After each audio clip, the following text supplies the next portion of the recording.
Here at Rally Sweden, adaptability and determination will be the name of the game for this event, as the weather conditions look to be very changeable throughout the course of competition here this week. Let's have a look at the standings now, and it's a clean start for the championship and a clean slate for the teams. It is sure to be a thrilling event here this week, as every single team and crew will be going all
Here we are, this crew are ready and raring for their first stage of the event. These two will be looking to set a fast but controlled time here to start the day off strongly.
on that opening stage, putting this pairing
in great position going into the last stage before service. They've really looked after the car, so repairs should be minimal.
An excellent drive through a tricky stage sees our leaders keep themselves clear of second place.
having a great run of it out there today as they maintain their leading position with that.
What does he need? We're made to make progress. Human beings, Homo sapiens. Is it just about starting somewhere?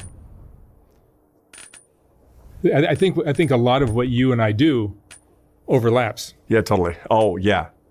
I think for sure. Like what I'm doing is kind of exploring, telling me about what they're doing to escape their unease, their anxiety, right. their depression, their whatever, right. and their unhappiness. Their unhappiness. They're trying to escape their suffering. Yeah. Most of what I talk about is helping people suffer less. That's what I mean. I'm a specialist in the science of happiness, and 90% of what I talk about is unhappiness.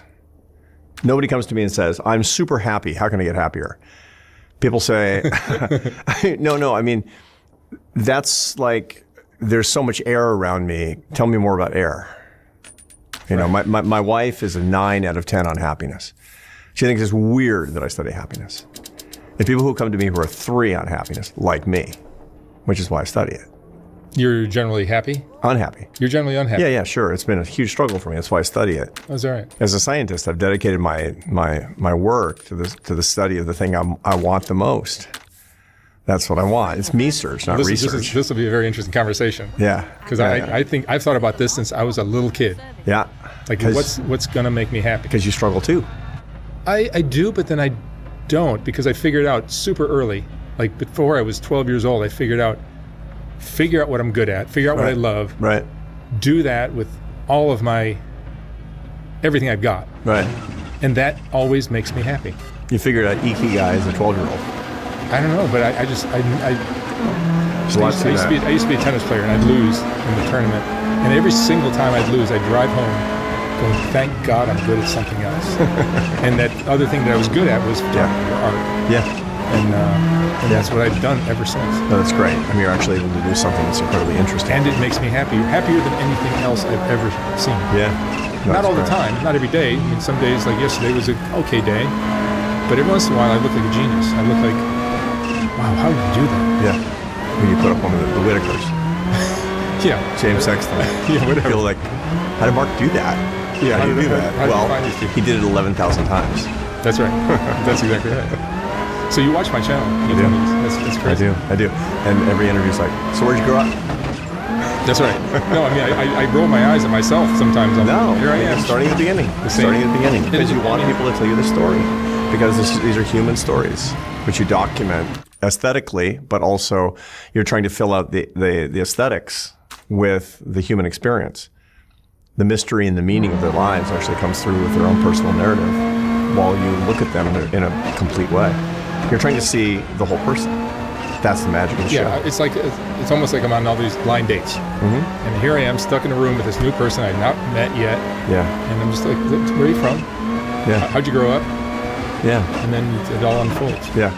No, it's great. It's great. It's really amazing. It's kind of the ancient ethnograph, like the old school 100-year-old ethnographics that I studied. The anthropologists used to do, sort of Margaret Mead, right? And she would, they would go and live among a group of people that were not their own, right? And just walk among them. Yeah, that's kind of what I did on Skid Row for 5 years. Yeah, there were these guys that would go to, Edward Banfield at Harvard. He went to this village in central Italy in 1950 and just walked around for a year. Talked to people, learned the language, it's the whole thing, and then came back and told all the stories. I love that kind of stuff. Yeah, uh-huh. I mean, that's why when I started this project, it was just insane. It was like, this doesn't make any sense at all. Uh-huh. And I'm going to dump so much money into this project. I dumped a ton of money the first 3 years I did it. It was insane. And worked out. And yeah, it all paid for itself and worked out. And now it's profitable. But it was just like, it was stupid money I was blowing. Yeah. But what I created was this ability to, as a total square, like I've never smoked pot. I can go into Skid Row and everybody kind of treats me with respect, and they're cooperative, and they come to me when they want to do an interview or whatever. Yeah, it makes sense. Well, a part of it is you establish your reputation, of course, but part of it is that you have a manner that's very open. Yeah, you're there to listen. I never hurt anybody. Yeah. Anybody who's interviewed me, who's in their right mind, will tell you, like, oh my God, I would love to do a second or third or fifth interview with Mark. Then sometimes there are those stories that you have of somebody who got it together. And those are beautiful. Those are beautiful. Yeah, those are wonderful. The stories, because that's the redemption story, those which is warm really my part of the heart like nothing ethnograph else. that you want to see. Yeah. And what that shows is that it can be good. You know, there is tons of suffering. Life is suffering. That's the first dukkha. That's the first noble truth of Buddhism, right? But the truth is that there's redemption as well. And that's a beautiful thing about life, per se. That's why I do my work too. You know, why would I keep doing something where I want to study happiness and 90% of what I talk about is suffering? It's because there is deliverance, because there are beautiful stories. And all of us can actually experience that. I'm completely convinced. My life is fundamentally better than it used to be. You seem happy. I'm a lot happier than I used to be, for sure. Things have gone well. I mean, I made decisions in my mid-50s to dedicate the rest of my life to love and happiness, using science and ideas. There's nothing better to dedicate your life to. I know, and it's like I finally figured out that it's to live the rest of my life to lift people up and bring them together in bonds of happiness and love, using science and ideas. That's why I believe I learned my craft. It just took me a while to figure that out. What are some of the most surprising things you've learned about happiness or the pursuit of it? There's a lot. I mean, to begin with, Mother Nature doesn't care if you're happy. Our brains are not designed to make us happy. On the contrary, we have more brain tissue dedicated to unhappiness than to happiness. Everybody wants to be happy, but the truth is that our ancestors passed on their genes because they were grumpy and suspicious and afraid of everything. And a twig snapped behind them and they took off running and asked questions later.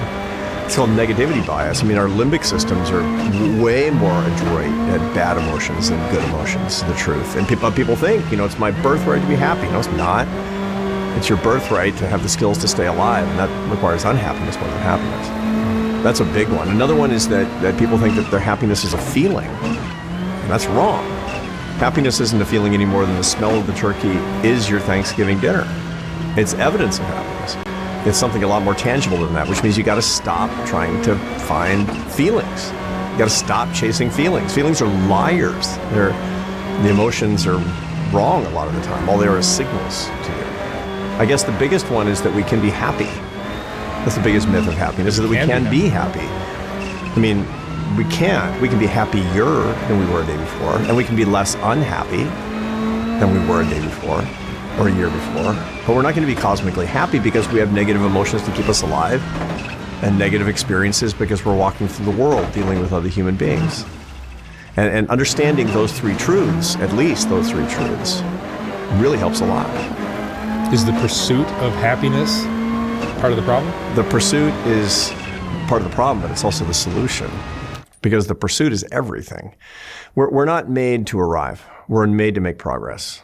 Human beings, Homo sapiens, only get satisfaction when they're making progress toward a tangible goal, which is why weight loss plans have between an 80 and 95% failure rate, which is to say that people can lose weight on almost any plan, but after about a year, between 80 and 95% will have gained back all the weight and then some.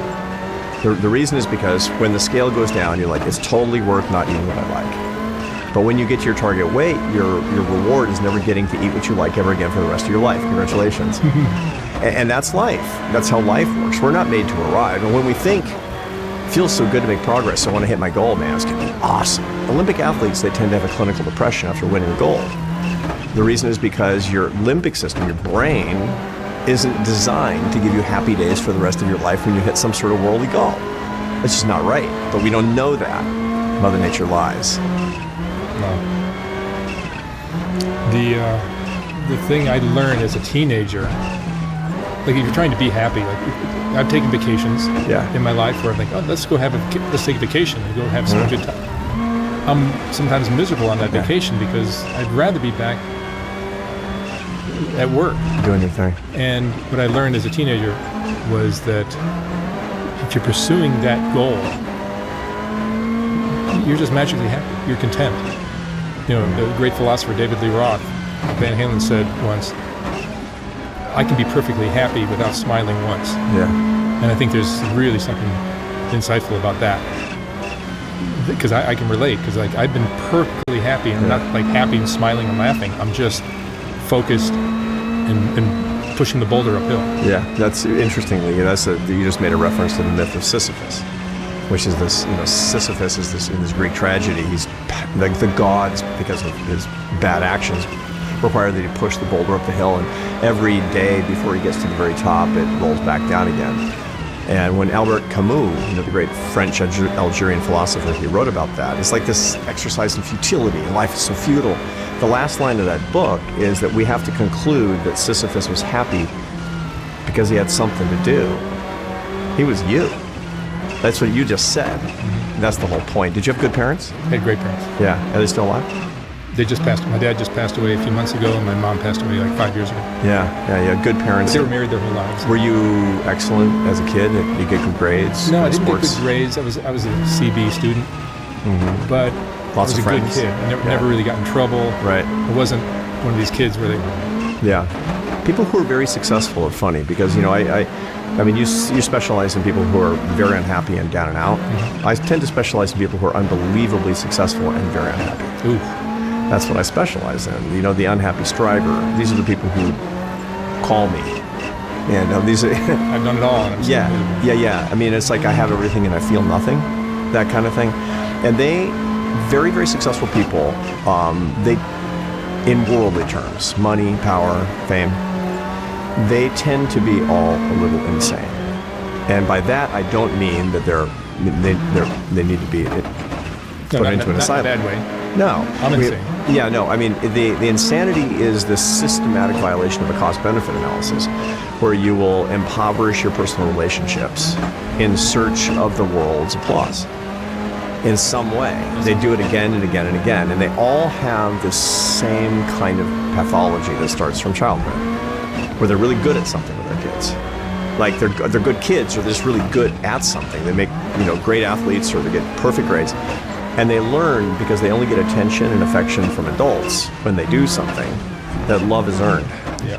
That's what all really successful people have in common, is they believe that love is earned. And so they'll go through their lives making more and more and more money, trying to earn the love of their spouse, trying to earn God's love, trying to earn their friends' love. And the result is they surround themselves with people who will allow them to earn their love, which is to say, they don't love them. They'll marry women who don't love them, but will allow them to buy them stuff. They'll have friends who suck up to them. They don't have anybody who loves them. And then they keep trying to earn and earn and earn and earn and earn. You see the pathology. This is what I see every day. Wow. Yeah, and I'm sure you've seen people. Have you seen people actually correct their mistakes? Yeah. You have. Yeah, for sure. Because what you have to treat that pathology the way you would treat any other addiction. If you've worked with a lot of alcoholics in your life, Sure. a lot of drug addicts in your life. There's never enough. What you're doing is you're trying to fill a hollowness with a substance or a behavior, and you're using it addictively. And that's hijacked your dopamine system, etc. We can explain the neuroscience, but it's not necessary. You're doing something that you feel that you need, and you'll never have enough. There's never enough. There's never enough booze. There's never enough heroin out there. It can't be done. There's not enough slot machines in Vegas for the true gambling addict. And so the result of it is that they have to get what they actually truly want. Which is why people who are deeply addicted to success, by the way, life feels gray when they're not winning, really successful people. Just gray. Just like life feels gray when you're not drinking if you're an alcoholic, right? They need something that will give them the love that they seek, because all they really want, the hollowness, can only be filled with love. It's the only thing. Maybe it's God's love, maybe it's a spouse's love, maybe it's their children's love, maybe it's real friends, not people who use them. And when they can understand that, then they can be okay. But it's hard because they don't trust, they don't believe it. And achievement is a thing where it will make you happy, but then if you keep chasing achievement and success, Progress. This is progress.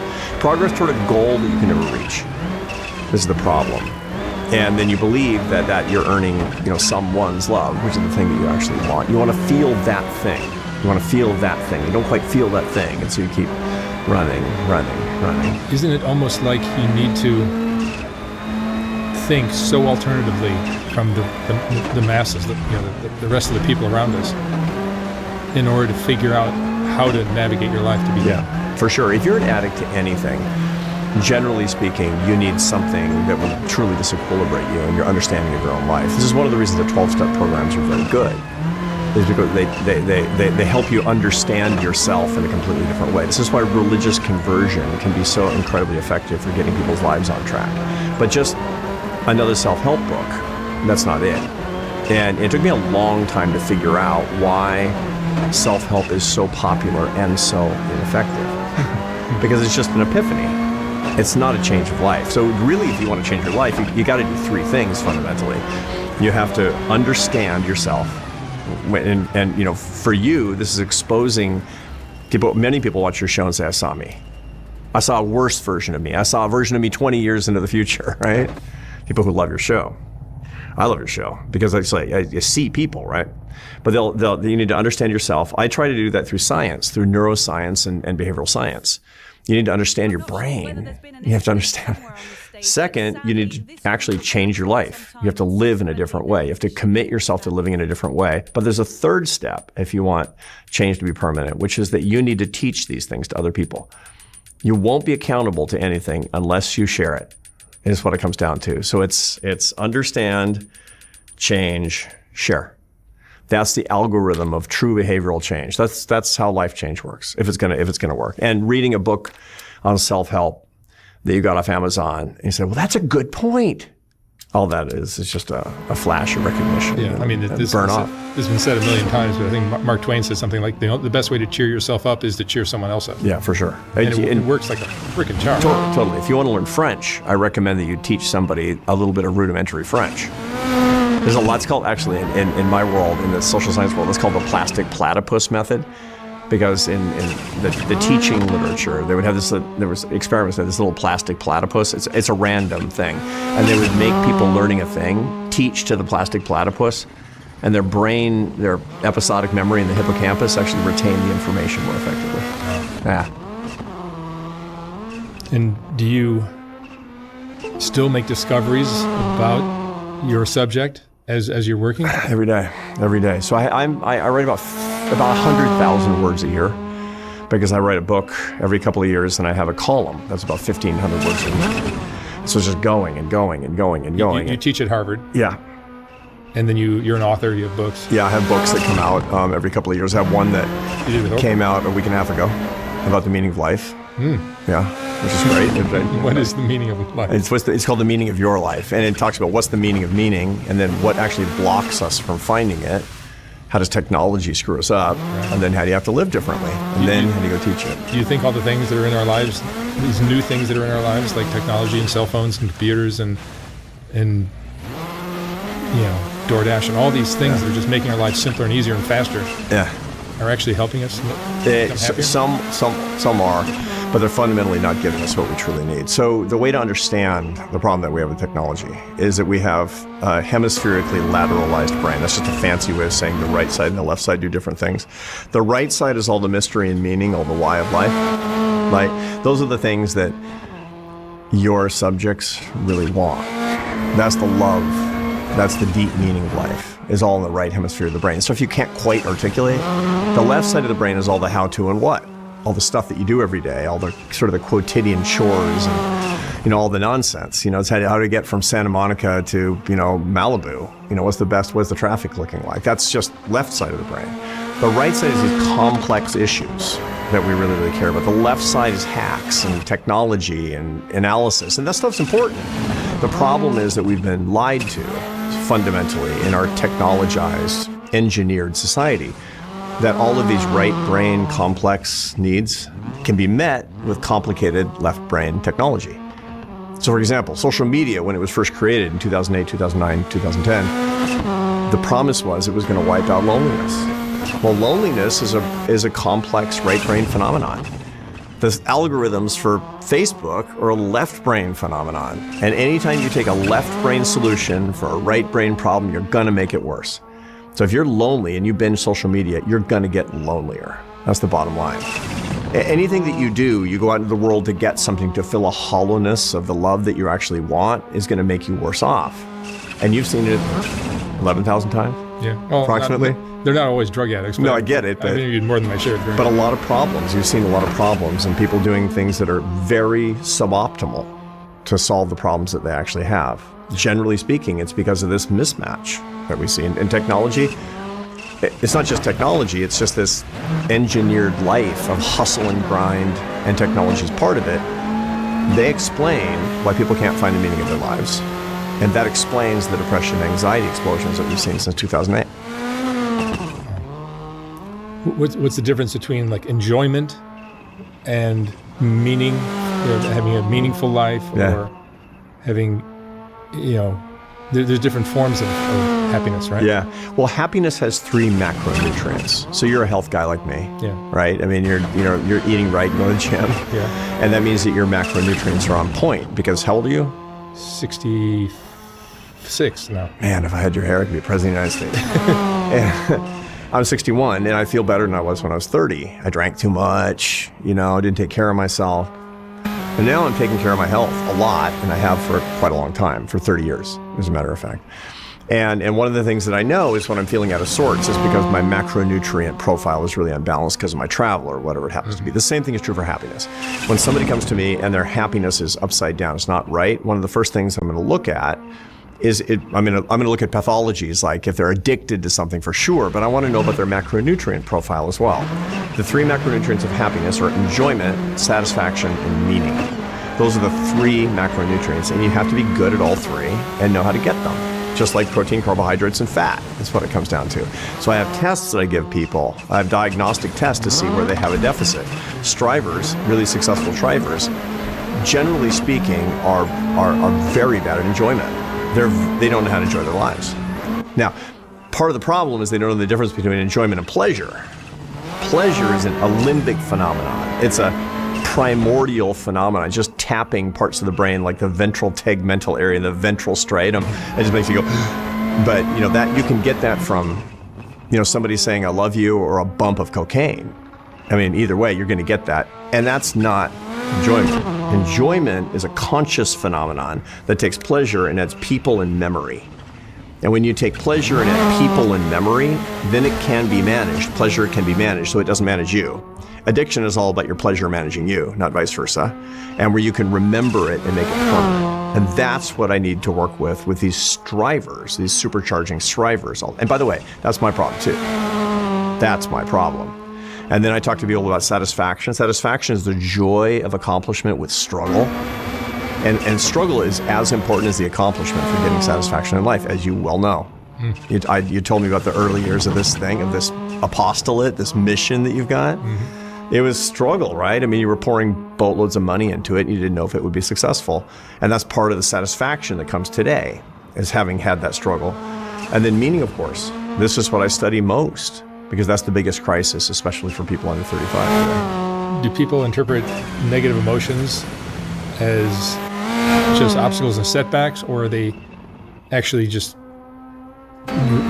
detours into another path that can make them even happier? That's what happened to me. Of course. Yeah, no, it depends on my the person. advertising career imploded. And I was like, oh my God, this is a terrible tragedy. It turned out to be the best thing that ever happened. Yeah, no, So often in life, the worst things that happen to us end up becoming like the best things that ever happened. It's always your teacher. Suffering is your teacher. And vice versa. Yeah, for sure. So we perpetrated a great injustice with young people today by telling them that their pain in life and their suffering is evidence of a pathology and that they're broken. And that's wrong. If you're suffering, it means you're still alive, and that's a good sign. Because life has a lot of suffering in it. Because life has negative emotions in it. That's just really, really normal. But people go to campus counseling at colleges all around the country. In many colleges, more than 50% of students are getting psychiatric care.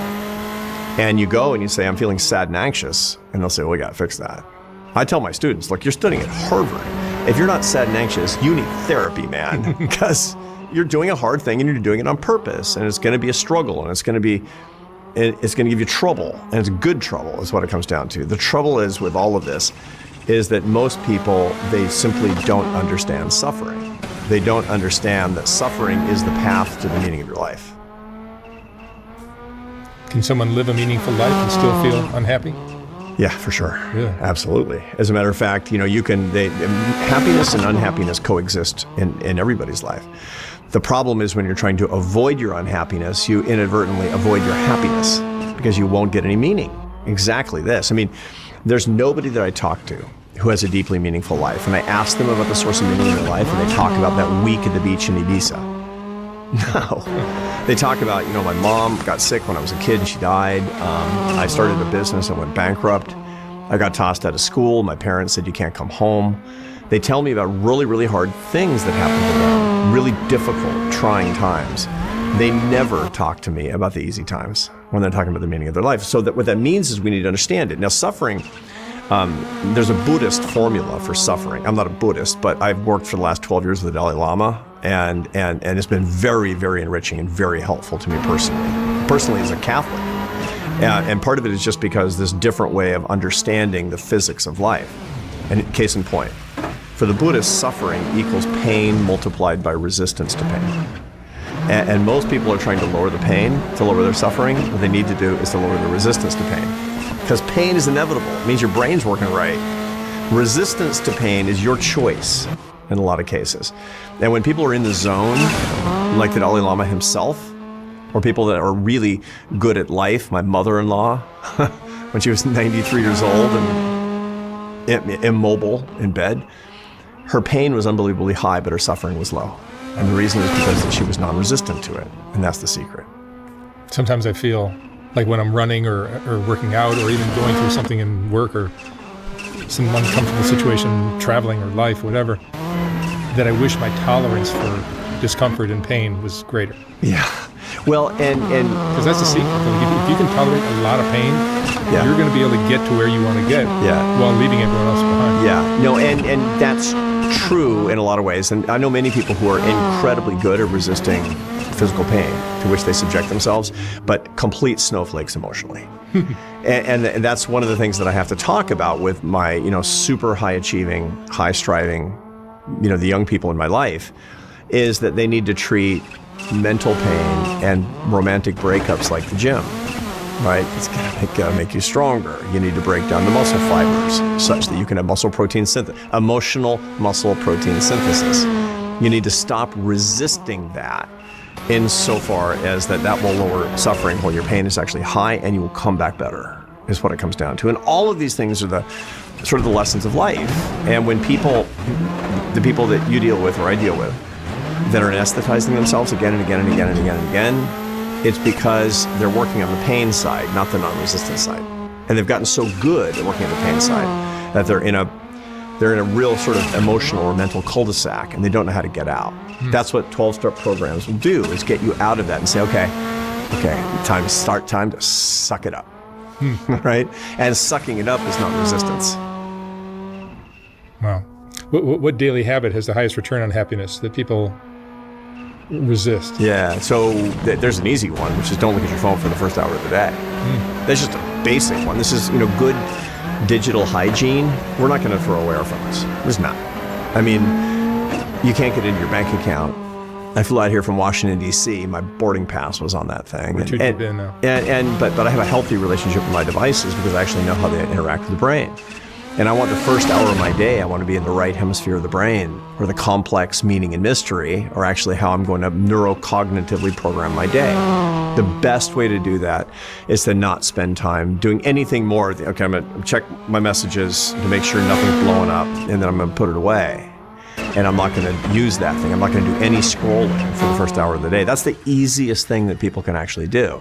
I recommend then, second, is don't have it while you eat food with people, because of the neurochemistry of the brain, while you put pieces of yak meat in your mouth around the campfire. This is how we're evolved. And the last is the last hour of the day. Just phone hygiene is huge for actually solving a multitude of problems.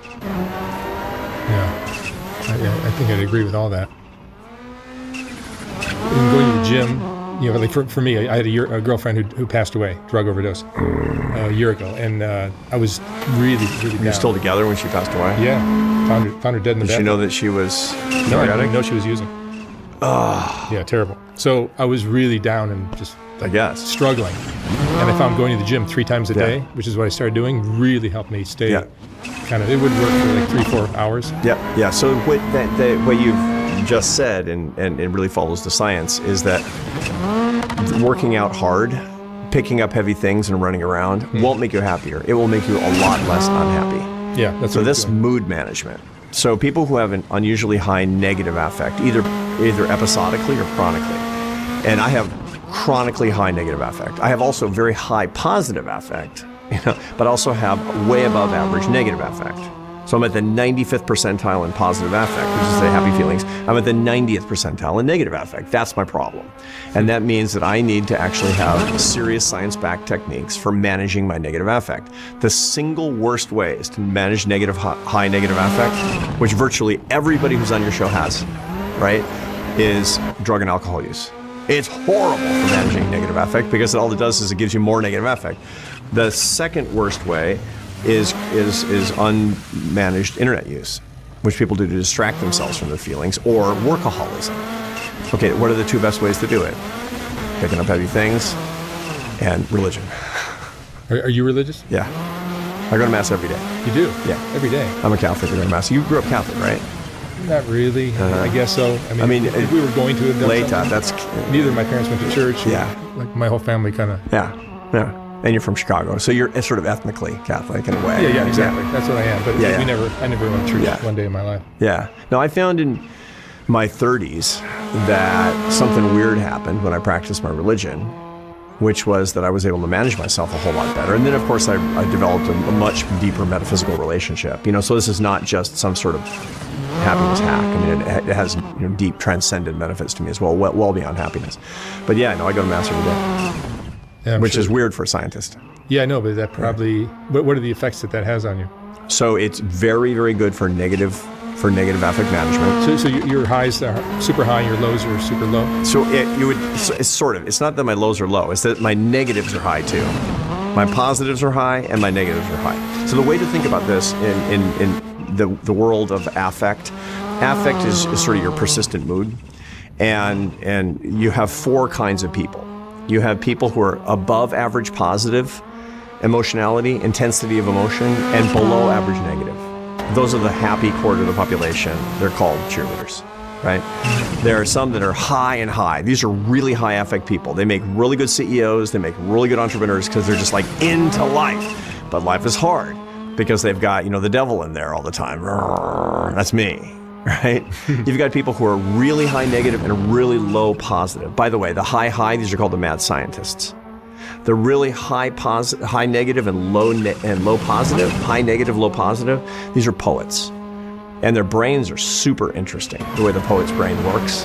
There's actually just work on fMRI studies shows what they're like. And there's really low affect people who make good pilots and surgeons. These are called judges. Right, because they're sober in the whole thing. And one of the things that I do, I have a whole battery of tests that I give people that I'm working with and all my students. And we talk about, so what do you need to do? And by the way, people make mistakes all the time. They say, well, man, I want to be happier. No, you don't. You need to be less unhappy. You need to work on the unhappiness side of the ledger, which is different, literally, physically different parts of the limbic system. Then you need to do different things for it. So all the things that people who are chronically low happiness need to do are not what I need to do. I need to work on the unhappiness side by picking up heavy things, running around, going to church. There are some people who just are always depressed. What is that all about? Brain chemistry or? So yeah, there's a lot. I mean, there's been a ton of research to actually find out how major depressive disorder, how clinical depression actually works. And there's almost certainly an insufficiency of serotonin in the synapse. There's kind of three brain chemicals that we talk about with major depressive disorder. One involves serotonin, which gives you ruminative sadness. This involves this part of the limbic system called the ventrolateral prefrontal cortex that makes you ruminate on something. And we have it for a reason. The reason you would ruminate on regret or sadness is so you can learn something from something that happened and not make a mistake again. It's highly adaptive. Everything's adaptive. Biology and evolution are unbelievably amazing, right? The trouble is they can ruin your life at the same time. The second is dopamine, which gives you a sense of reward and anticipation of reward. And when that's low, you have this sense of anhedonia, which means an inability to feel pleasure at things that would give you pleasure. And the last is a sort of an insufficiency of norepinephrine, which is a stress hormone that gives you a sense of euphoria. And so the result of that is that when you don't have it, it actually manifests in what they call psychomotor retardation. You mumble and you kind of shuffle. And so there's some combination of those things that we tend to see physically in people who have major depressive disorder. That's different than just sadness, melancholy. Melancholy is part of life. Your girlfriend died. Of course you were sad. If you weren't sad, something's wrong with you. That's completely normal. There's a part of your brain dedicated to grief, that when somebody you love is lost, your brain has evolved to say, I got to get her back. I got to get her back. Because your brain says, if I lose my kin, if I lose one of my people, I'm going to walk the frozen tundra and die alone. And so I have to be emotionally averse to losing the people that I love. And a part of your brain is dedicated to giving you mental pain when you lose somebody. The trouble is when somebody dies, you can't get them back. And that becomes unremitting for a while, but then it starts to decrease. You probably are still in pain, just not as much. Yeah, probably. I mean, You think about it every day. no, I don't anymore. After a year? Which is great. Yeah. I met somebody else magically. I've met somebody else. Yeah, that helps. That helps a lot. Tremendously. Yeah, for sure. I mean, it's like some of my male friends just said, dude, just get back on the horse. Yeah, right. Like, it's not so easy. If you're in love now. But 10% of people who are experiencing grief from the loss of a soulmate don't get over it. They have this like sort of perma grief, and that they really need a lot of help. 90% get over it. Women get over it better than men. It's Women get over it better than men? Yeah, a lot better. That's interesting. Women are almost certainly evolved to do well with the death of a spouse, as opposed to men. So women live longer, and they live a long time after menopause, almost certainly because in evolutionary biology, they're going to take care of the next generation. They're going to be grandma. Men, and there's not that much use for us when we're old. And so the result of it is that we don't do well when we lose our mate. We don't do, we tend to be more foolish in our actions. We tend to fall prey to more natural maladies, and we tend to die younger. But when a very happy couple, they grow old, and she predeceases him, he tends to die relatively quickly. She, when she becomes a widow, she's mostly recovered after a year. Wow. I told my wife that. She's like, huh. You don't say. What separates people who grow happier with age from those who grow bitter? Yeah, so it's interesting because after 70, most of the patterns are quite constant with aging and happiness. So most people think they're going to get happier as they go through midlife because they're going to get richer and the dreams are going to come true, which they mostly are, by the way. If you're living a normal lifestyle, if you're living according to rules, more or less, you're going to have more money and you're going to have your family, but you're going to get unhappier. So most people actually enjoy their lives less in their 30s than they did in their 20s, and less in their 40s than they did in their 30s. Usually their happiness bottoms out in their early 50s for most people. Then it starts to rise a lot. Most people get happier in their 50s and their 60s. 60s is a magic decade for most people, unless you're substance abusing or have clinical depression or anxiety. And then at 70, the population breaks up into two groups. Around 70 for most people, half the population keeps going up, and they become those happy old people, and half the population starts back down again. So that's really what it comes down to. And so researchers have studied that. What are the patterns of how people lived earlier in life that predict the bottom or the upper branch? It's not money. It's not power. It's not fame. On the contrary, fame is the only one of life's rewards you can only ever be happy in spite of, never because of.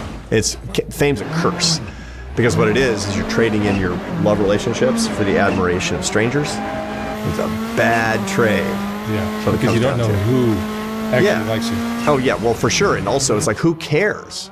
If somebody recognizes you in the airport, but you're in the airport because you're not with your wife, right? That's a problem that a lot of people fall prey to.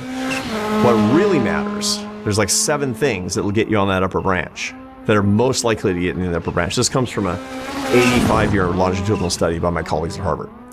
It's called the Harvard Study of Adult Development. It started off with Harvard students in the 30s. The original sample had JFK in it, right? He didn't make it to the end, obviously. Then they matched it up with guys who didn't go to college. That had the Boston Strangler in it. They didn't know it. He didn't make it through to the end either.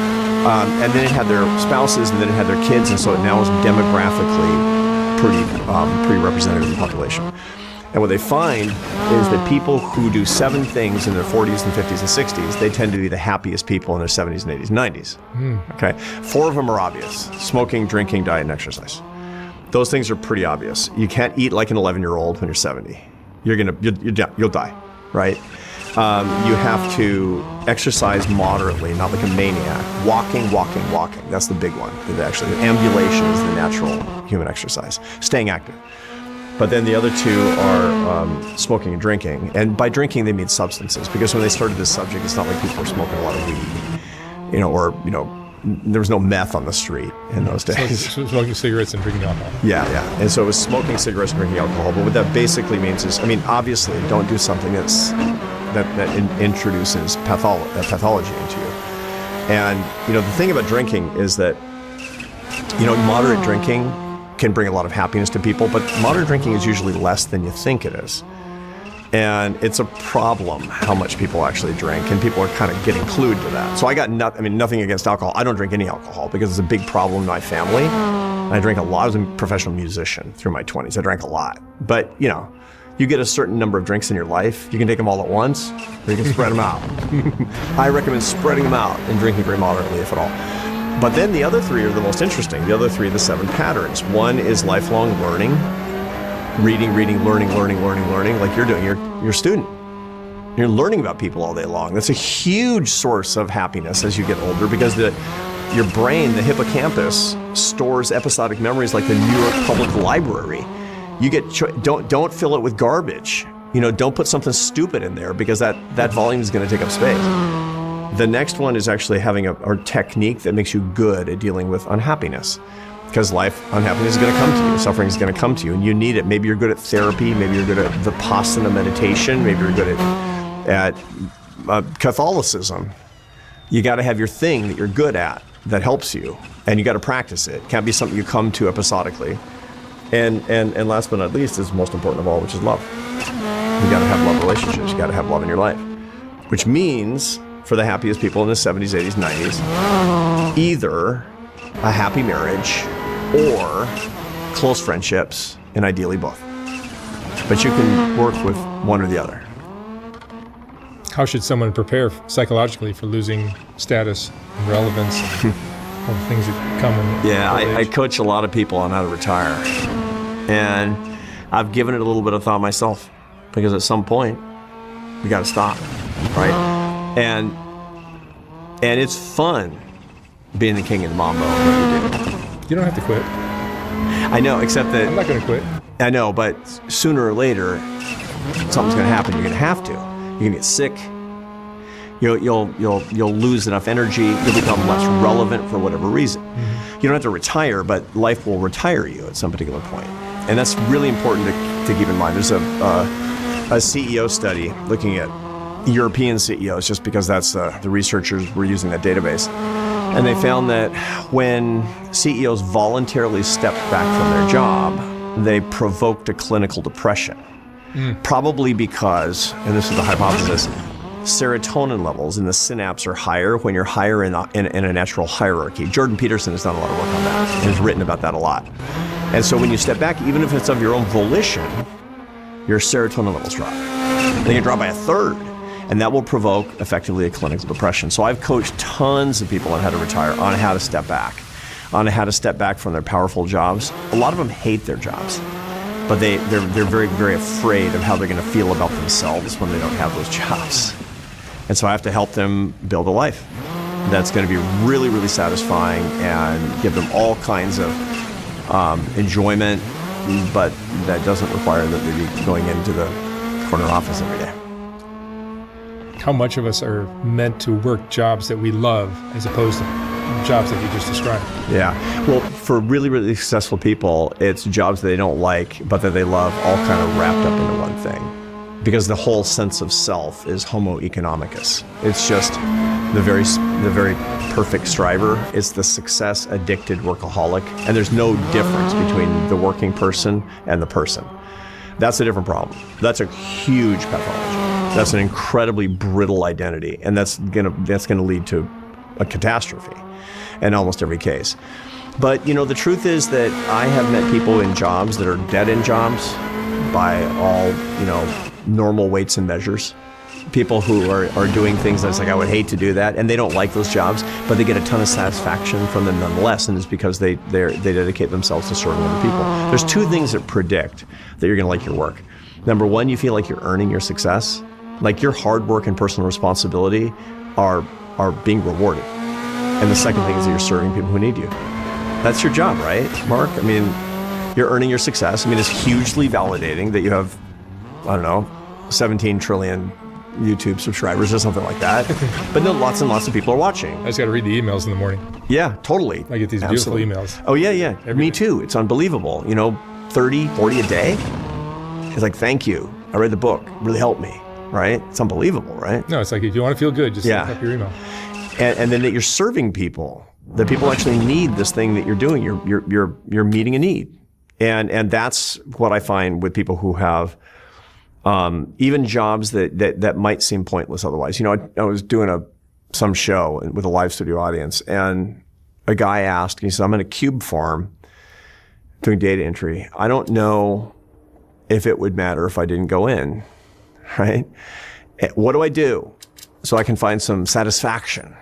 And I said, well, probably you need to look for a new job, of course.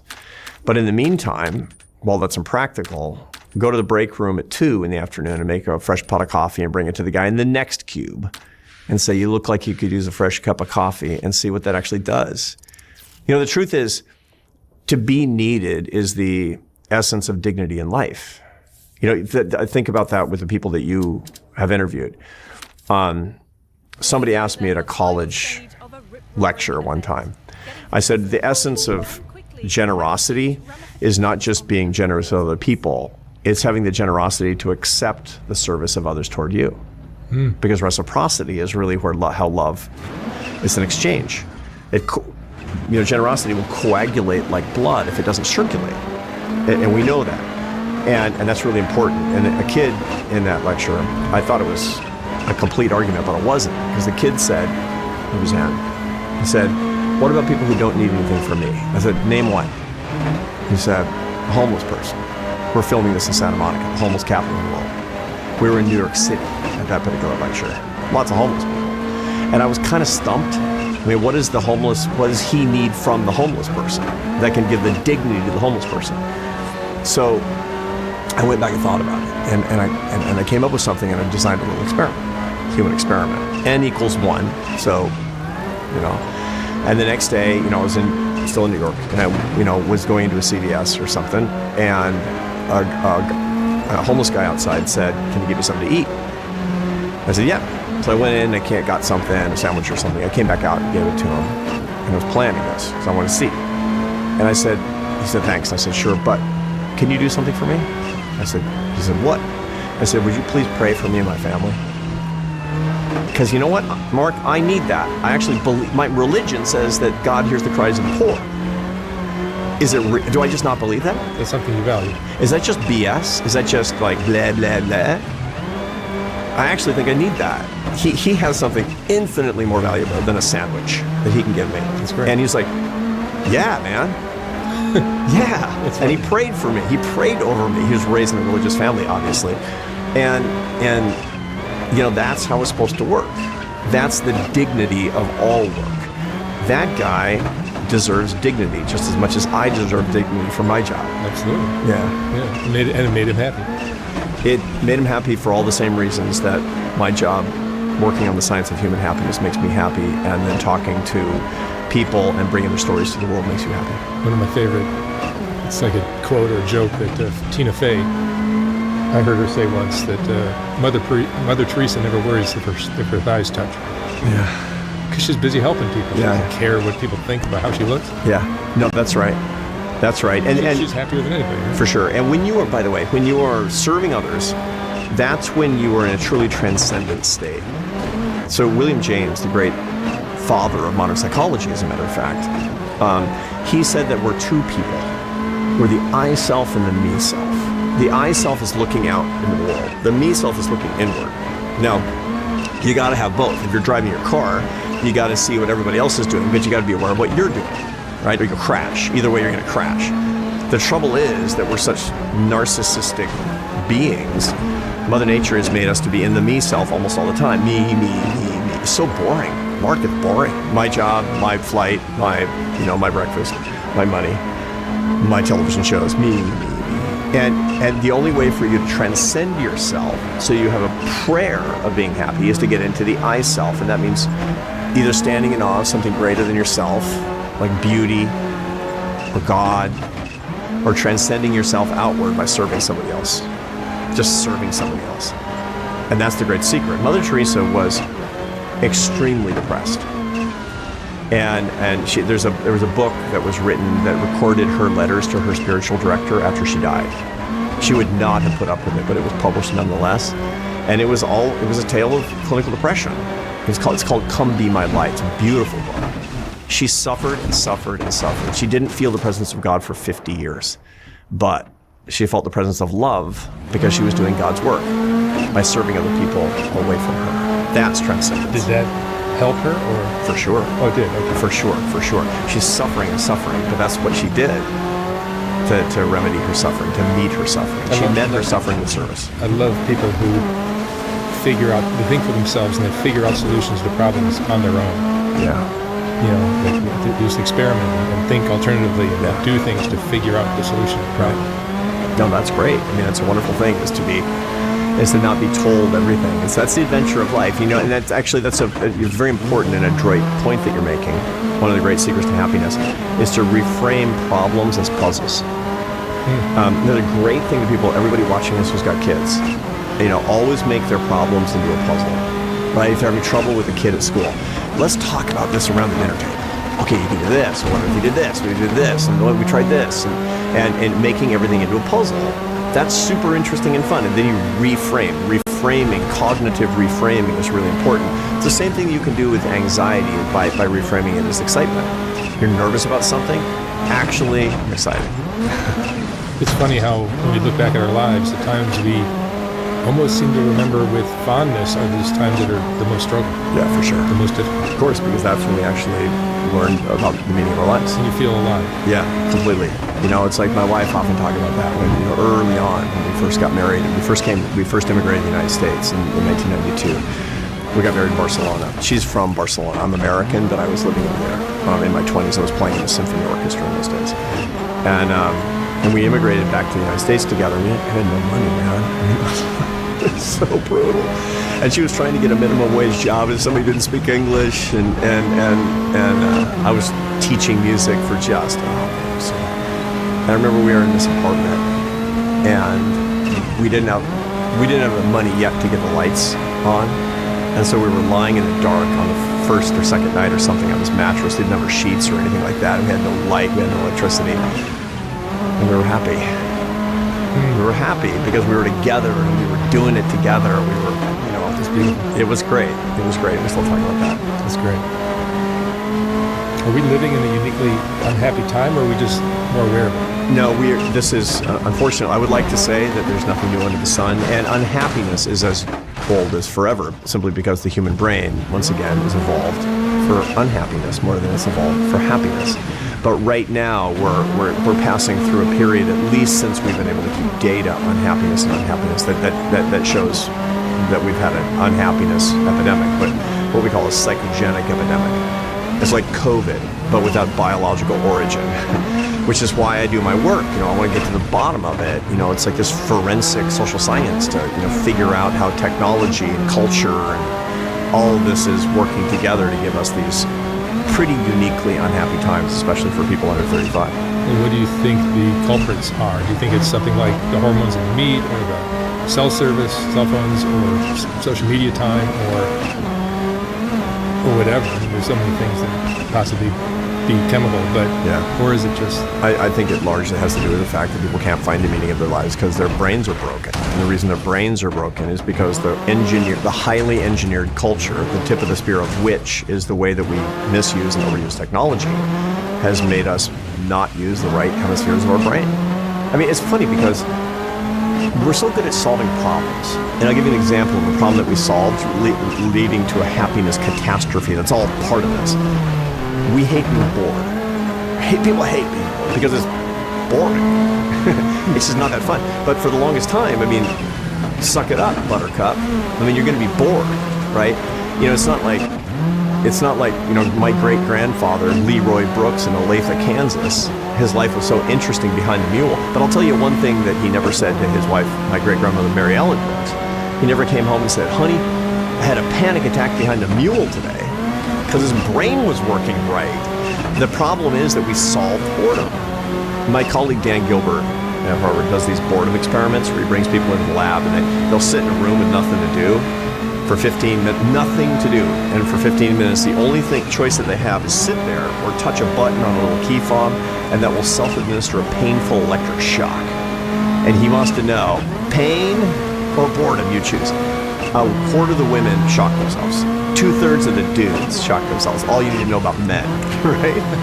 One guy shocks himself 190 times in 15 minutes, and he got thrown out of the experiment for being, for liking it, effectively. He was like a twisted freak. But the whole point is that we don't like boredom, and so we've figured out a way to solve boredom, which is the computer in our pockets.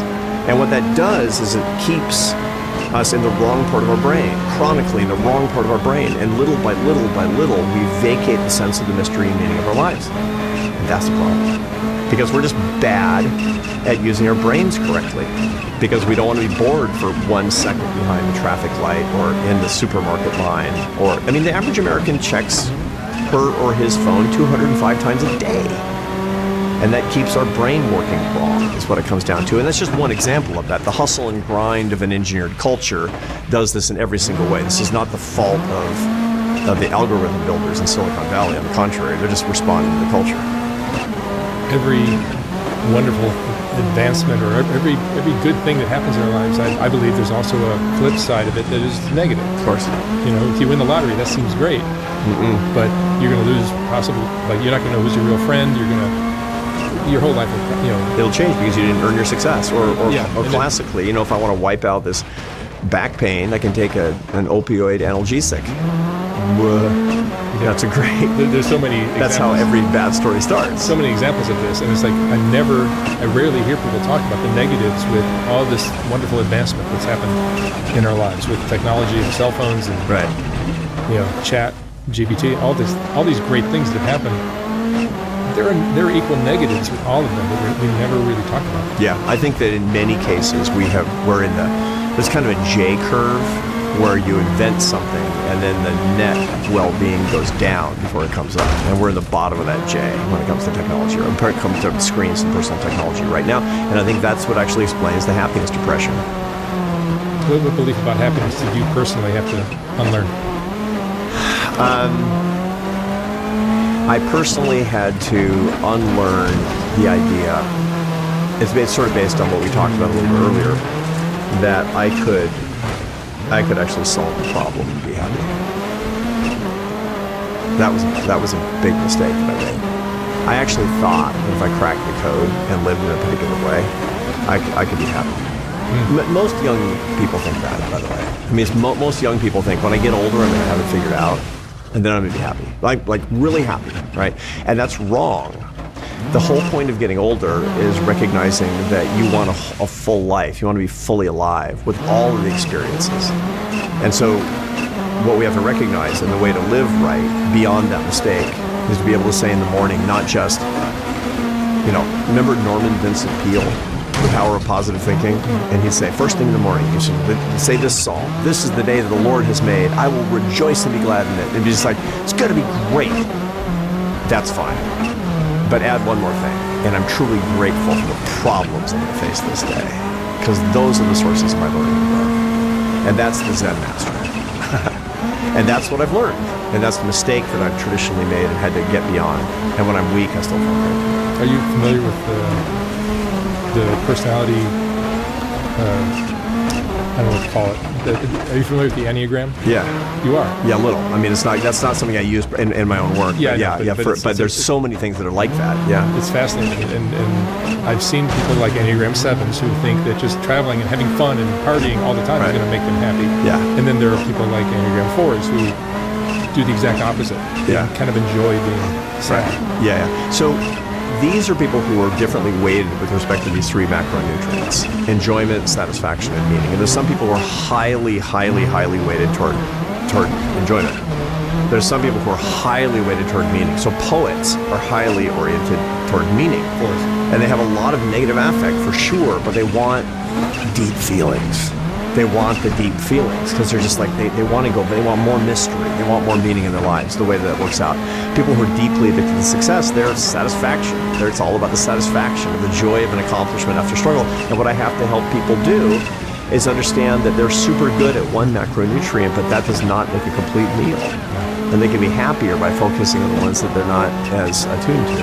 No, and that's what the Enneagram kind of teaches. Yeah. Is that you're supposed to integrate all 9 types Yeah. to become really. If you really want to be overall balanced, then you want to be as successful person as you can possibly be. And so for me, my satisfaction, so my sense of meaning is probably a 7 out of 10. My satisfaction, life, 10 out of 10, man.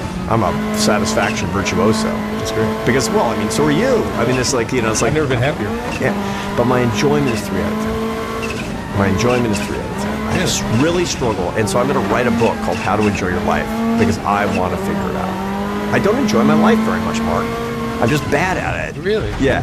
Like I don't think I've ever been happier right now. Yeah, well, that's different. I mean, and part of it is you probably have very high meaning and very high satisfaction. Doesn't mean you're high in all 3. And you can be happier by figuring out the one where you're lagging and get better at it. I mean, look, I'm happy. I've got a great life too, but I could be better. I could be better. And I know where I need to do work. And I'm married to a Spaniard, by the way. They enjoy life. You're right. Yeah, you're married to a Spanish girl. You should be happy, man. Well, I mean, she knows how to enjoy her life. She can take a day off and really, really dig it. You know, watch the Tour de France, or we go for a hike, or we just sit out on the back deck by the pool. And I'm thinking about work. You spent years studying happiness. Where does your own life still not match what you teach? So I am an absolute success addicted workaholic. Just by nature, I am. And so if my wife goes out of town, I'm like, I'm going to work. Join the club. Yeah, I'm going to work. You know, that's like, I'll work 16 hours a day. I'll work and I'll work and I'll work and I'll work and I'll Pussy. work.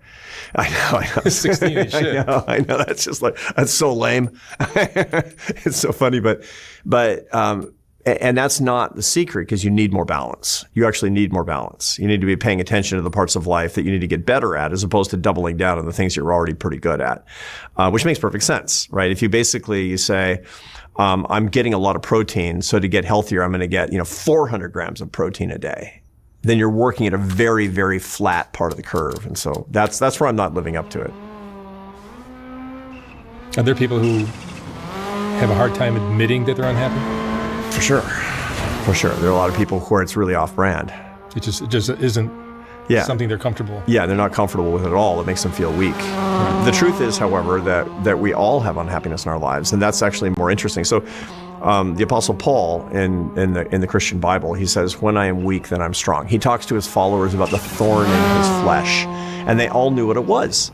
What's the thorn in his flesh? Maybe it was, temporal lobe epilepsy. Maybe it was some sort of grave temptation of the flesh. I don't know. But the truth is that you talk about the ways that you're weak is how you connect to other people. You get more love in your life by connecting through your weakness.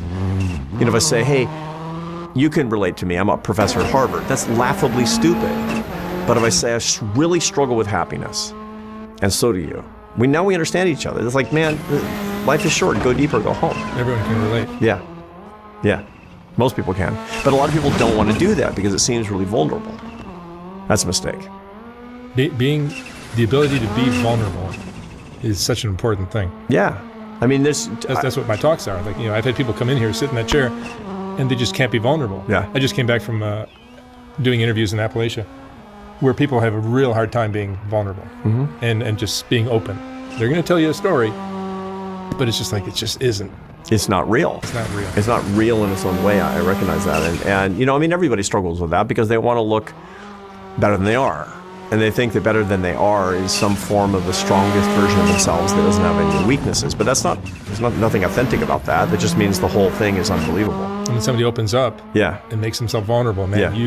that's some of the most popular videos on my channel is when people Yeah. do that successfully. Yeah, for sure. And I recommend that everybody do that in their own lives. It's great. When you have a dinner party next time, wait 15, 20 minutes, and couples that you don't know very well, and say, who here has had a marital dispute so severe that you almost got a divorce? It's going to be an interesting party.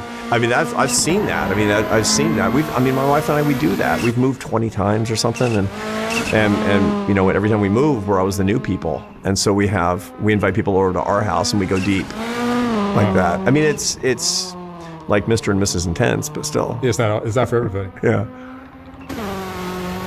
Is this something you always wanted to do for a career? You were a musician earlier. Yeah. I mean, what I always wanted to be the world's greatest French horn player since I was 8 years old. Greatest what? French horn player. French horn. Since I was 8 years old. And I picked up a French horn for the first time. And I dreamed about it. And as a kid, I had pictures of the world's greatest French horn players on my wall. Not baseball players. I like baseball too, but I didn't play. All I did was play the horn. And it was heartbreaking when I recognized it wasn't going to happen. I played professionally from 19 to 31. And then I recognized by the time I was about 22, I didn't have it. I just didn't have it. I mean, there was literally no reason to live. And then I met my wife when I was 24. And then I realized there was a reason to live, which was love. Love is the reason to live. And she convinced me I could be a real person without it. But ever since then, I've done very, very interesting things, but it's not been the dream. The first love is what it came down to. And I still dream at night a lot that I'm up on stage. And it's better than it ever was. And I didn't start going downhill. And I suppose if I could have had anything and left up to my own inclinations, which would have led me to make a lot of mistakes, I would be the world's greatest French horn player. Yeah. It's like me with tennis. Yeah. You saw yourself as winning the U.S. Open. Yeah, I just wanted to be Ivan Lendl so bad when I was a kid. Yeah. And there's not very many Ivan Lendls. No. John McEnroe and Ivan Lendl. You were born. And you were probably really, really good. Whatever. You have fantasies that you think you're good, and it's not reality. Yeah. I did it for 22 years, 11 professionally, 12 professionally. And it was heartbreaking, but I had to stop. Yeah. But thank God you're good at something else. Yeah. It turns out it's funny because I had no idea. I didn't go to college till I was 28. I went by correspondence. Oh, wow. Yeah, I went to a year of college that went poorly because all I wanted to do was play. And I left and went pro as a musician. And then when I was 28, I was playing in Barcelona and I started studying because I knew I was going to have another career. Just started studying by correspondence, and I took a degree in economics. And it turned out to be unbelievably interesting. I got so interested in it that I left music and went to graduate school. I wound up here in Santa Monica and started my PhD. And then I became a social scientist. Oh, that's awesome. Oh, life is so great. And by the way, this is why I love America. There's almost no other place where you can be like, I'm going to be a French horn player. Nope. Correction, I'm going to be a social scientist in my 30s.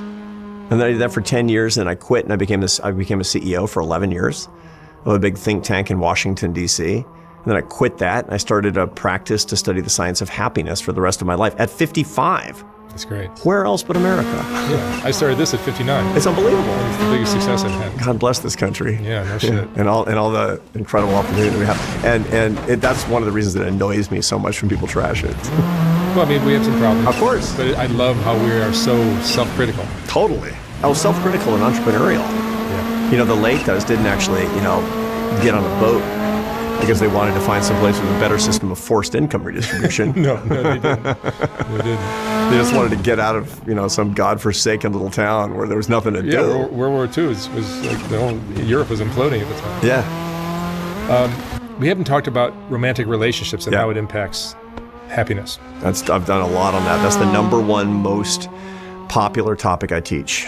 So my class is called Leadership and Happiness. It's on the basic science of happiness, and my average student is 28. I teach MBA students at the Harvard Business School. These are going to be, masters of the universe, effectively.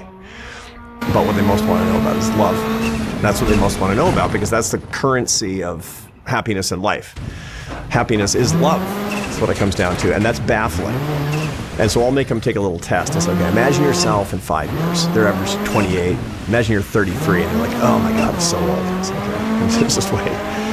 And you're 25% happier than now. Okay. Imagine feeling that. Like, okay. Now there's 3 reasons in order, 3 changes from now in order. Put them in order. Now tell me what's number 1. It's always marriage and kids. Always. It's family. And I say, okay, what's number 3? It's like my job. I say, what are you thinking about all the time? My job. Why are you paying attention only to number 3? And the answer is because nobody taught me how to talk about number 1. So I have a whole module on the science of happiness dedicated to treating your love life like a startup. Like treating like the same way that you would your business career. And what kind of things can people do? Well, I start by actually explaining what happens in the brain when you're falling in love. To understand that psychology is fundamentally biology. And so there's nothing wrong with you when these weird things are happening to you. And then what the goals are that you actually have. You know, what's the right kind of goal? What's the wrong kind of goal? Why is it that the way that we use dating apps often leads to suboptimal relationships?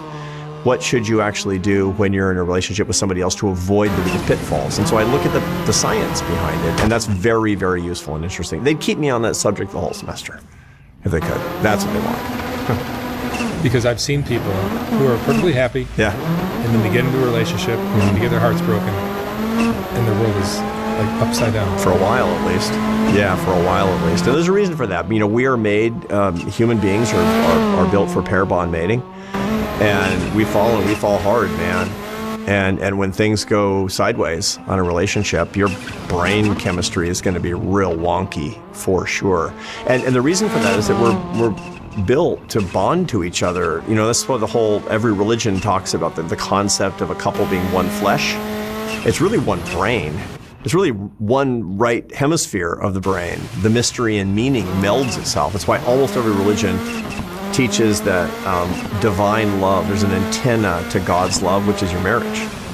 Every religion, I mean, the Hindus talk about this, the Christians talk about this, the Jews talk about this, the Muslims talk about this. And it's because this is actually how it feels. And there's this incredibly powerful, ineffable, unexplainable sensation that people have when they're falling in love, which is why you feel so much grief when you're separated from your soulmate. Are we happier? Like, let me ask you a 2-part question. I'll ask you the male and the female part, but are we happier when we're married or single? So, yes. There is the biggest explanatory variable in the happiness of somebody's life in midlife is a happy marriage. An unhappy marriage is misery. And that's because the most important relationship of your life when it's functioning is wonderful, because that's how we're designed. But when it isn't going well, it's really terrible. And you know, this is why people do all kinds of crazy, terrible things when their marriage is going south. You know, they'll do things that will hurt somebody they shouldn't hurt, or they'll behave in ways that don't seem rational because it brings so much misery, is the way that turns out. Now, the interesting thing is what all really happy couples have in common. And you know, it's very important to recognize the differences between biological males and females, because we're evolved to want different things in long-term mating. And we're kind of taught that this isn't right, but it's true. And it makes perfect sense, by the way, you know, that males and females are different and have complementary strengths and gifts. And so we need different things. So I'll give you an example, Mark. We all need respect. You know, we all need care, men and women, no difference really. But there's one big thing that women are evolved to need to be happy in a relationship, and one big thing that men are evolved to need from their mate. Women require adoration. And the reason is because they have a much bigger investment in carrying children and care and feeding of children, which means that they need a mate who will basically say, I would fight a tiger for you with my hands, and only you. You're everything to me. Why? Because that's commitment. That's the commitment that they actually need. And adoration is a demonstration of that commitment. Men need admiration. Men need to hear, that is the biggest gazelle anybody's ever dragged into this cave. You are so big and strong, that's going to feed our family for 2 weeks. Why? Because that's what they need to actually continue doing what they're doing, to find the satisfaction in the relationship. And when I see relationships in midlife in particular that are going south, it's because either she doesn't admire him or he doesn't adore her, or both. And what generally happens is that is broken, and a lack of admiration leads to a lack of adoration, and then it goes down, and it goes down, and it goes down. So men need admiration, and women Most need adoration. Adoration. Now, I want to be adored as a husband too, but I really, I mean, I'm telling you, I do 150 speeches a year in big audiences and small, but if recently I was in Columbus, and I was speaking to an audience of 18,000 people. And my wife was in the audience. And I'm like, I wonder what she thinks. I wonder if she thinks this is good. I wonder if she thinks I'm doing good. 18,000 people, man. There was one person in that audience for me. That's all I care about, right? And all my, my wife, what she likes is that when we're in a big crowd of people, she's very beautiful, Spanish, very beautiful. And when we're in a crowd of people and everybody's, admiring her, and she does a lot of stuff, it's really, really well. She wants to catch me staring at her. That's what she wants. Right, that's what she wants. And, it's like still, I send her flowers and she likes it because this is this admiration, adoration thing. And so one of the things that I'll tell couples that are on the rocks, like guys will come to me. I'm better at giving, advice to men because I'm a man and because I'm reluctant, telling women what to do, for Pete's sake. But I'll say, dude, you want to improve your marriage, you have 2 jobs. Adore her and be admirable. What does it mean to be admirable? Work hard, be impeccable to your word, be the kind of person that shows up, be the kind of person that people can count on. Be admirable. We all know what it means to be admirable, right? And we all know what it means to adore somebody. And then inevitably people say, well, what if I don't feel it? It's like, I don't care. I didn't say anything about how you feel. Your feelings are liars. That depends on what you're digesting. Adore her, notwithstanding your feelings, and be admirable every single day.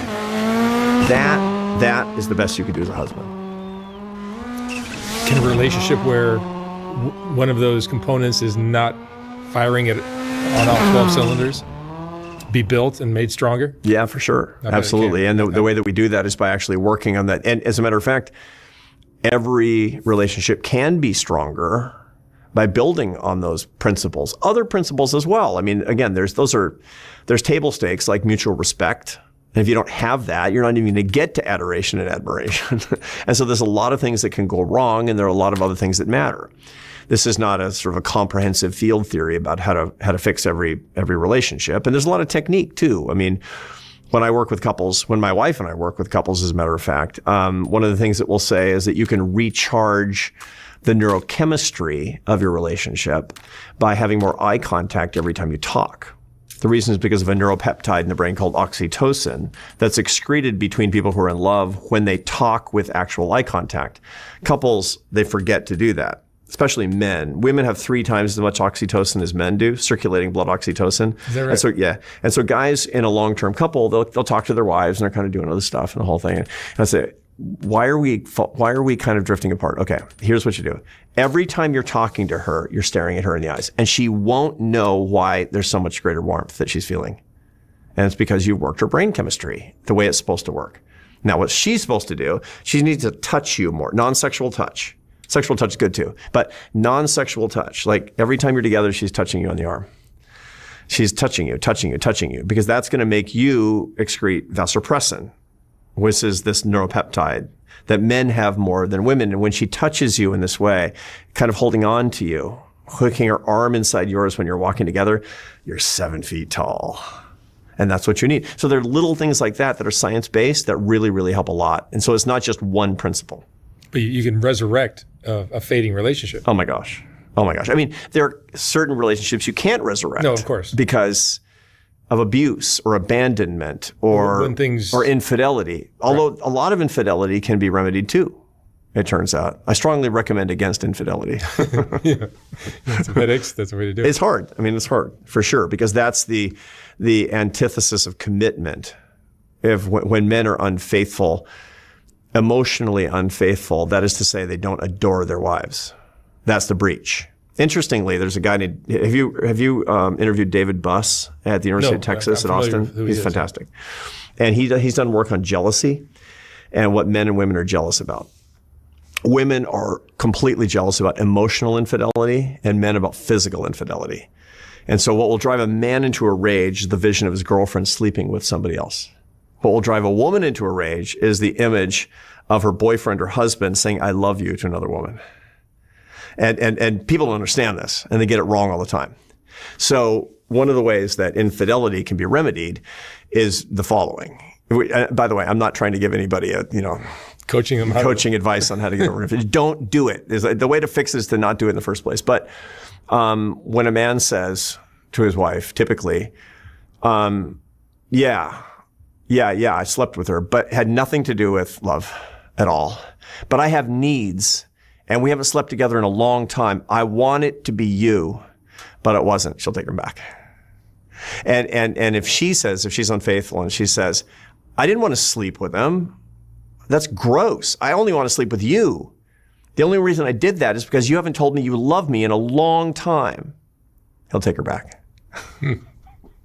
And, these are basic. I mean, not necessarily take them back, but the whole point is that we're different, and that's why it's awesome. That's what makes romance so mysterious and interesting. That's why it's so great. That's what makes it so complex. What makes it into a right hemispheric experience. And in point of fact, one of the best ways to find the meaning of your life is by giving your heart away and falling in love. You will find the meaning of your life. You'll ignite activity in the right hemisphere of your brain. You will find social media less interesting all of a sudden. Risk is an important element in all of this, isn't it? For sure.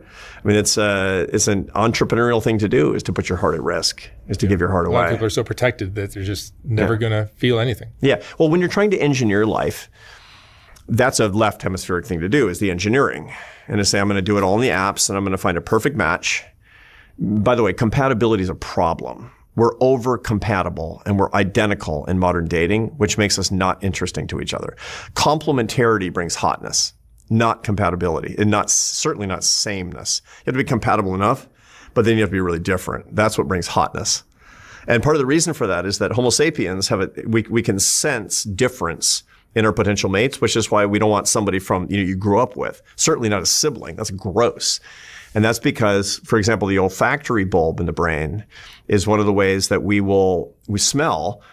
We can smell somebody's immunological profile. It's called a major histocompatibility complex. We can sense if somebody's really different from us immunologically. So, theoretically, if we had kids, if we're really different, they have a better repertoire against diseases, which is why we want somebody really different than us. That's hotness. And if somebody's, yourself in the mirror, well, that's definitely not hot. That's right. Yeah. What do you think of SSRIs? Selective serotonin reuptake inhibitors. Yeah. So the whole idea behind it, remember that there's three sort of chemical paths that physicians, biologists will typically talk about with major depressive disorder. And again, this is not a general field theory of depression. I mean, everything is so up in the air and everything is contested. So I say that with appropriate humility. One of them is serotonin, one of them is dopamine, one is noradrenaline or norepinephrine. And they're different drugs for different reasons. If you're really suffering from anhedonia, they'll give you something that will increase your dopamine. If you're struggling with, mumbling, if one of the things that they notice, they'll increase your noradrenaline. They'll give you a selective noradrenaline reuptake inhibitor. But for most people, it's because they have ruminative sadness. And that's this part of your brain, this ventrolateral prefrontal cortex. I'm so stupid. I can't believe it. I'm sad all the time. And you got to get out of that. You got to get out of that ruminative thing. And one of the ways that they found that does that is by having more serotonin in the synapse of the brain. And so there are two kinds of drugs that do that. One is one that the reuptake inhibitor. So the serotonin goes into the synapse between, the nerve cells and doesn't come back for a long time. The other is you just get more serotonin. Like you spill more serotonin into the synapse. Either way, more serotonin is correlated in the studies with lower ruminative sadness, which in something like a third or so of patients gives a significant degree of relief from that. And for some people, it's been really, really helpful. Some people, it's been extremely helpful. And the doctors seem to just stab in the dark. Because nobody knows. The brain, it's a black box. We don't know. Nobody actually knows exactly why when you take a reuptake inhibitor for serotonin, why it relieves these symptoms so much. The mechanism of action is just not very well understood. What they know is that when they give that particular drug, it tends to relieve symptoms. And so they're just doing the best that they can is what it comes down to. Now, what we know is that depression medications in combination with cognitive behavioral therapy is like 8 times as effective. So what you want is actually get behavior therapy to understand how problems are resolved, to understand your cognitive biases and mistakes that you make in combination with something that gives you a little bit more serotonin. That turns out to be the most effective course of treatment for most people. I mean, why are these drugs being so prescribed now? Because it's easier. Because it's sort of prescribed now, ask questions later. I mean, if you're in our medical system today, I mean, if you're a doctor, you got to see a million patients. And you don't have time. Did all these problems exist 50 years ago? Yeah, sure. I mean, I think that there's actually more clinical depression today for all the reasons that we've talked about in this conversation. Mm-hmm. But it's not like it didn't exist. I mean, my mother was psychotically depressed from the time that she was almost certainly a teenager and was on, different medication regimes all the way through her adult life, for sure. And this is in the 60s, when this was actually happening. But still, most people are inadequately treated. Most people who have depression are inadequately treated. It was pretty much 100% of the population got no treatment a couple hundred years ago, and now maybe 20% get adequate treatment today, probably less. Andrew Solomon, who wrote a famous book called The Noonday Demon, thinks that only 5% of clinically depressed patients get adequate treatment. Wow. Mm-hmm. You see all kinds of depressed people. I do. They're self-medicating. Yeah. There are a lot of ways to self-medicate. One's alcohol, one's drugs, one's doom scrolling on Instagram. A lot of people self-treat, with these different ways of distracting themselves, for sure. What percentage of our society, let's say in the U.S., are normal, happy, functional people? A lot, most. Most? Most are happy is relative. So you wouldn't say happy, not